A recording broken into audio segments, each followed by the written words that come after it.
magaaladii dahabka ee Eldorado horraantii qarnigii 16aad waxay ahayd magaalo ka samaysan dahab oo u camiran sida caasimadaha waaweyn ee maanta dunida ka jira.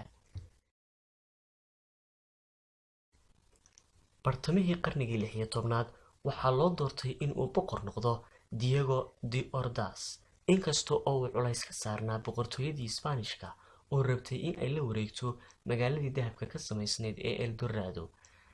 balse wuxuu ahaa Diego mid adeegsanaya taktikooyin u khaas ah. waxa uu boqorku heshiis hoose u la galay boqorkii Roomaanka ee la oran jiray Granacini, balse qorshuhu waxa uu ahaa mid ka beddelnaa intaas, sababtoo ah Diego de Ordaz waxa uu rabay si uu u baabi'iyo boqortooyadiisii Eldorado kadibna uu u dhaxlo qasriyadii dahabka ka samaysnaa.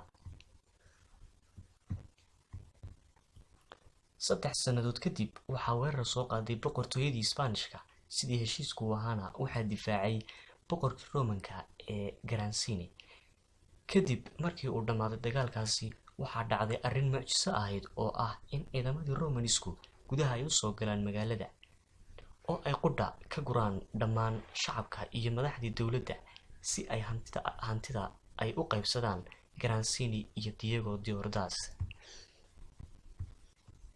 dhammaan qasriyadii dahabka ka samaysnaa waxaa hantiyey boqorkii dadkiisa xasuuqay ee Diego de Ordaz, waxayna ahayd maalintii uu gobolka midoobay u dumay boqortooyadii dahabka ka samaysnayd ee Eldorado.